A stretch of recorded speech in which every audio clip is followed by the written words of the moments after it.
We are here to have another conversation at Circular DC, the virtual platform, where we bring professionals to have different conversations on the subject of cybersecurity, AI, data protection, and the list goes on.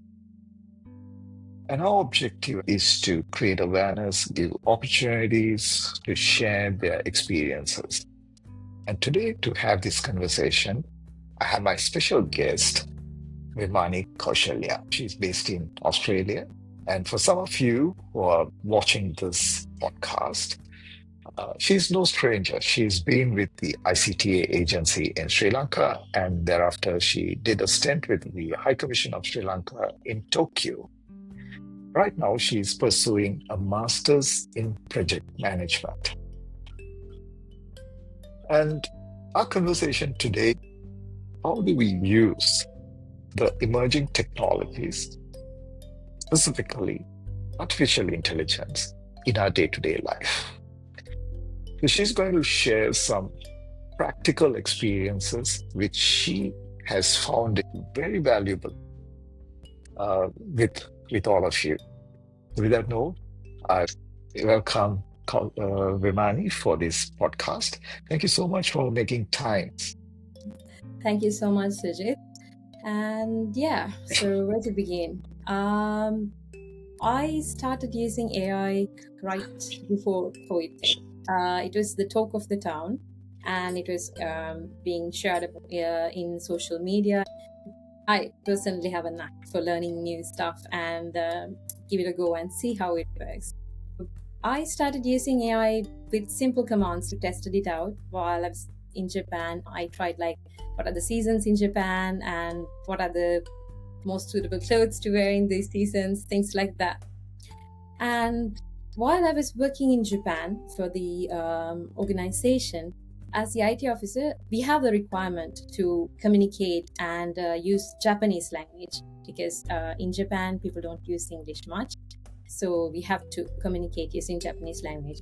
But as the IT officer, it was not the same for me because I know my way around with the tools and the machines. So with whatever I had, I could go through.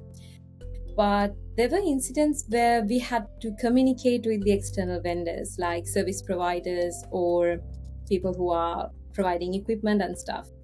That's where the point where I got stuck because though we had translators, sometimes they get super busy and I had to wait till one of them gets available to do the work.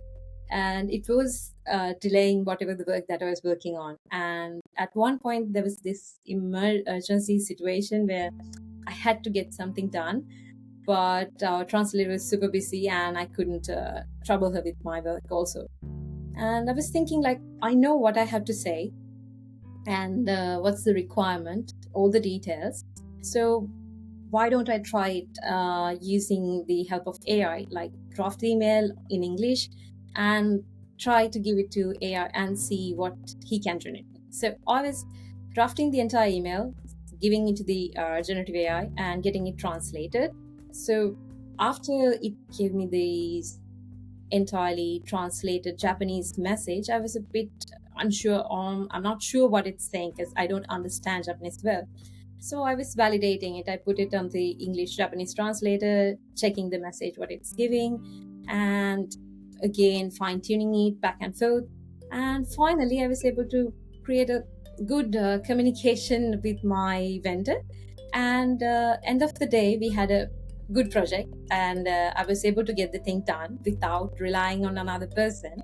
And I was able to complete it perfectly well. And that's how I used AI in workplace in first. So this was really amazing because you don't have to rely, you don't have to waste time. You can use it to improve your work.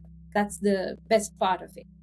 And without stopping there, even now when we are working and doing studies in uni, the features that we use are really interesting because the generative AI Copilot has this new feature where they are talking about having the meetings translated live. Like maybe you have a stage fear or anything, and you want to communicate something to another person who does not speak English or your native language, whatnot.